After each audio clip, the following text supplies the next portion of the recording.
Darshan and gang killing stars ಹೇಗಿದ್ದಾರೆ, ಯಾವ ರೀತಿಯಾಗಿದ್ದಾರೆ ಅನ್ನೋದನ್ನ ಚಾರ್ಜ್ ಶೀಟ್ ಅಲ್ಲಿ ಇವತ್ತು ಹೇಳಿದ್ದಾರೆ. ದರ್ಶನ್ ಅಂಡ್ ಗ್ಯಾಂಗ್ ವಿರುದ್ಧ ಚಾರ್ಜ್ ಶೀಟ್ ಸಲ್ಲಿಕೆ ಆಗಿದೆ. 14 ಜನರ ವಿರುದ್ಧ ಕಿಡ್ನಾಪ್ ಮತ್ತು ಕೊಲೆ ಆರೋಪ ಇರೋದು. 3 ಆರೋಪಿಗಳ ಮೇಲೆ ಸಾಕ್ಷ್ಯ ನಾಶದ ಕೇಸ್ ಇರೋದು. ಯಾವೆಲ್ಲ ಸೆಕ್ಷನ್ಗಳ ಅಡಿ ಚಾರ್ಜ್ ಶೀಟ್ ಅನ್ನ ಸಲ್ಲಿಕೆಯನ್ನ ಮಾಡಿದ್ದಾರೆ ಅಂತ ನೋಡೋಣ. ಯಾವೆಲ್ಲ ಸೆಕ್ಷನ್ಗಳ ಅಡಿ ಇದ್ದಾರೆ ಅಂತ ಹೇಳಿ. ಸೊ ಡಿ ಗ್ಯಾಂಗ್ ವಿರುದ್ಧ ಯಾವ ಸೆಕ್ಷನ್ಗಳನ್ನು ಚಾರ್ಜ್ ಶೀಟ್ನಲ್ಲಿ ಉಲ್ಲೇಖವನ್ನು ಮಾಡಿದ್ದಾರೆ ಅನ್ನೋದು. 14 ಆರೋಪಿಗಳ ವಿರುದ್ಧ ಕಿಡ್ನ್ಯಾಪ್ ಮತ್ತು ಕೊಲೆ ಆರೋಪ. 3 ಆರೋಪಿಗಳ ಮೇಲೆ ಸಾಕ್ಷ್ಯನಾಶ ಕೇಸ್ ಇದೆ. ಏನಿದೆ, ಯಾವ ಸೆಕ್ಷನ್ಸ್ಗಳನ್ನು ಹಾಕಿದ್ದಾರೆ? 1, ಅಪಹರಣ.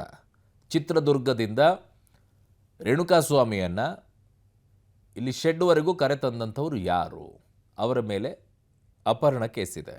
ಆಮೇಲೆ ಅದಕ್ಕೆ ಪಿತೂರಿ ಮಾಡಿದಂಥವ್ರು ಯಾರು, ಅವರ ಮೇಲೂ ಅಪಹರಣ ಕೇಸಿದೆ. ಕೊಲೆ ಮಾಡೋದು ಬಂದ ಮೇಲೆ ಇಲ್ಲಿ ಅಪಹರಣದಲ್ಲಿ ಭಾಗಿಯಾಗದೇನೆ ಇಲ್ಲಿ ಬಂದು ಯಾರು ಹೊಡೆದ್ರು, ಹಲ್ಲೆ ಮಾಡಿದರು, ಒದ್ರು, ಇವೆಲ್ಲವೂ ಕೂಡ ಕೊಲೆ ಪ್ರಕರಣದಲ್ಲಿ ಬರುತ್ತೆ. ಸಾಕ್ಷಿನಾಶ ಇದು 3 ಆರೋಪಿಗಳ ಮೇಲೆ ಮಾತ್ರ ಇದೆ. ಟೋಟಲ್ ಆಗಿ 14 ಜನರ ವಿರುದ್ಧ ಕಿಡ್ನ್ಯಾಪ್ ಮತ್ತು ಕೊಲೆ ಪ್ರಕರಣ ಇದ್ದರೆ ಬರೀ 3 ಆರೋಪಿಗಳ ಮೇಲೆ ಸಾಕ್ಷ್ಯನಾಶದ ಕೇಸ್ ಇರೋದು. ಒಳಸಂಚು, ಇದರಲ್ಲಿ ಎಲ್ಲರೂ ಬರ್ತಾರೆ. ಒಳಸಂಚುನಲ್ಲಿ ದರೋಡೆ, ಆಲ್ಮೋಸ್ಟ್ ಎಲ್ಲರೂ ಬರ್ತಾರೆ ಇದರಲ್ಲಿ. ಕಾನೂನು ಬಾಹಿರ ಗುಂಪುಗೂಡುವಿಕೆ, ಅದೇ ಶೆಡ್ನ ಒಳಗಡೆಗೆ, ಅದು ಕೂಡ ಎಲ್ಲರೂ ಬರ್ತಾರೆ. ಸಾಕ್ಷ್ಯನಾಶದಲ್ಲಿರುವಂಥ 3 ಆರೋಪಿಗಳನ್ನು ಹೊರತುಪಡಿಸಿದರೆ ಇನ್ನುಳಿದಂಥ ಎಲ್ಲರೂ ಕೂಡ ಈ ಪ್ರಕರಣದಲ್ಲಿ ಇಷ್ಟೂ ಕೇಸಲ್ಲಿ ತಗಲಾಕೊಳ್ತಾರೆ. ಅಪಹರಣ, ಕೊಲೆ, ಒಳಸಂಚು, ದರೋಡೆ, ಕಾನೂನು ಬಾಹಿರ ಗುಂಪುಗೂಡುವಿಕೆ. ಸಾಕ್ಷಿ ನಾಶದಲ್ಲಿ ದರ್ಶನ್ ಕೂಡ ಬರ್ತಾರೆ. ಯಾಕೆ ಅನ್ನೋದಾದರೆ 30 ಲಕ್ಷವನ್ನು ಕೊಟ್ಟುಬಿಟ್ಟು ಅದನ್ನು ಹೋಗಿ ಮುಚ್ಚಾಕಿ ಅಂತ ಹೇಳಿದ್ರಲ್ಲ, ಅವರು ಕೂಡ ಬರ್ತಾರೆ. ಹಾಗಾಗಿ ಇವೆಲ್ಲವೂ ಕೂಡ ಇಂಪಾರ್ಟೆಂಟ್. ಏನೆಲ್ಲ ಉಲ್ಲೇಖವನ್ನು ಮಾಡಿದ್ದಾರೆ ಅನ್ನುವಂಥದ್ದನ್ನು ನೋಡೋಣ. ರೇಣುಕಾಸ್ವಾಮಿ ಹಲ್ಲೆಗೆ ಬಳಸಿದಂಥ ವಸ್ತುಗಳ ಸಾಕ್ಷ್ಯ, ಲಾಠಿ, ದೊಣ್ಣೆ, ಬೆಲ್ಟ್ನಲ್ಲಿ ರೇಣುಕಾ ರಕ್ತದ ಮಾದರಿಗಳೆಲ್ಲ ಪತ್ತೆಯಾಗಿರೋದು. ದರ್ಶನ್ ಮನೆಯಲ್ಲಿದ್ದಂಥ ಲಾಠಿಯಲ್ಲಿ ರಕ್ತದ ಕಲೆ ಪತ್ತೆಯಾಗತ್ತೆ. ಅವರ ಮನೆಯಲ್ಲಿತ್ತು ಅದು. ರಿಪೀಸ್ ಪಟ್ಟಿ, ದೊಣ್ಣೆಗಳ ಮೇಲೂ ಕೂಡ ರಕ್ತದ ಮಾದರಿ ಸಿಕ್ಕಿರೋದು. ಇವೆಲ್ಲವೂ ಕೂಡ ದೃಢಪಟ್ಟಿರೋದು. FSLನಲ್ಲಿ ದೃಢಪಟ್ಟು ಅದಾದ ನಂತರನೇ ಚಾರ್ಜ್ ಶೀಟ್ನಲ್ಲಿ ಉಲ್ಲೇಖ ಮಾಡಿರೋದು. DNA ಪರೀಕ್ಷೆಯಲ್ಲಿ ರಕ್ತದ ಮಾದರಿ ದೃಢಪಟ್ಟಿದೆ. ಕೊಲೆಯಾದ ಬಳಿಕ ದರ್ಶನ್ ಮತ್ತು ಪವಿತ್ರ ಗೌಡ ಮೀಟಿಂಗ್ ಅನ್ನು ಕೂಡ ಮಾಡ್ತಾರೆ ಅವರ ನಿವಾಸದಲ್ಲಿ. ಅದು ಕೂಡ ಸಾಕ್ಷಿ ನಾಶವನ್ನು ಮಾಡ್ತಾರೆ. ಅಲ್ಲಿ ಯಾವ ಕ್ಯಾಮ್ರಾ ದೃಶ್ಯಾವಳಿಗಳಿತ್ತೋ ಅದಕ್ಕೆ ಟೆಕ್ನಿಷಿಯನ್ನ ಕರೆಸಿ ಅದನ್ನೆಲ್ಲ ಡಿಲೀಟ್ ಮಾಡುವಂತ ಹೇಳಿಸ್ತಾರೆ.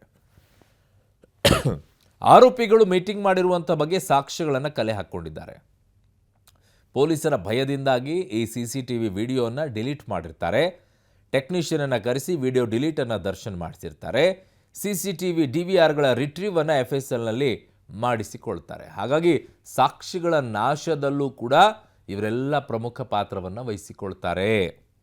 ಸಾಕ್ಷಿಗಳ ನಾಶದಲ್ಲಿ ಪವಿತ್ರ ಗೌಡನು ಬರ್ತಾರೆ, ದರ್ಶನು ಬರ್ತಾರೆ.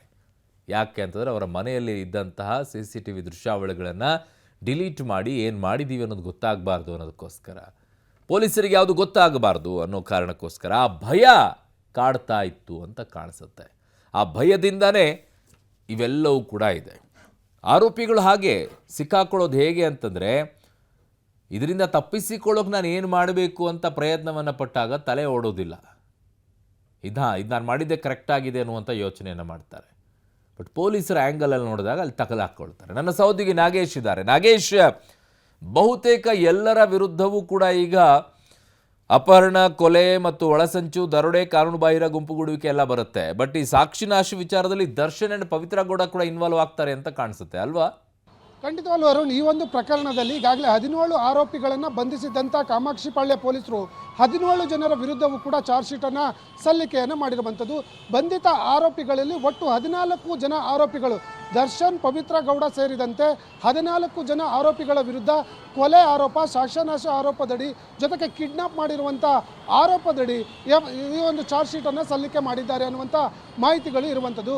ಇನ್ನು ಉಳಿದ 3 ಜನ ಆರೋಪಿಗಳಾಗಿರುವಂಥ ಕಪ್ಪೆ ಅಲಿಯಾಸ್ ಕಾರ್ತಿಕ್, ನಿಖಿಲ್ ನಾಯ್ಕ್ ಮತ್ತು ಇನ್ನೊಬ್ಬ ಕೇಶವಮೂರ್ತಿ ಅನ್ನುವಂಥ ಆರೋಪಿಗಳ ಮೇಲೆ ಸಾಕ್ಷ್ಯನಾಶ ಆರೋಪದಡಿ ಅಷ್ಟೇ ಜಾಮೀನು ಸಿಗುವಂಥ ಸೆಕ್ಷನ್ ಅಡಿಯಲ್ಲಿ ಇವರ ವಿರುದ್ಧ ಚಾರ್ಜ್ ಶೀಟನ್ನು ಸಲ್ಲಿಕೆ ಮಾಡಿದ್ದಾರೆ ಅನ್ನುವಂಥ ಮಾಹಿತಿಗಳು ಸಿಗ್ತಾ ಇರುವಂಥದ್ದು. ಬಹಳ ಪ್ರಮುಖವಾಗಿ ಈ 3 ಜನ ಆರೋಪಿಗಳು ರೇಣುಕಾಸ್ವಾಮಿ ಕೊಲೆ ನಡೆದಂಥ ಪಟ್ಟಣಗೆರೆ ಶೆಡ್ಡಲ್ಲೂ ಕೂಡ ಇರಲಿಲ್ಲ.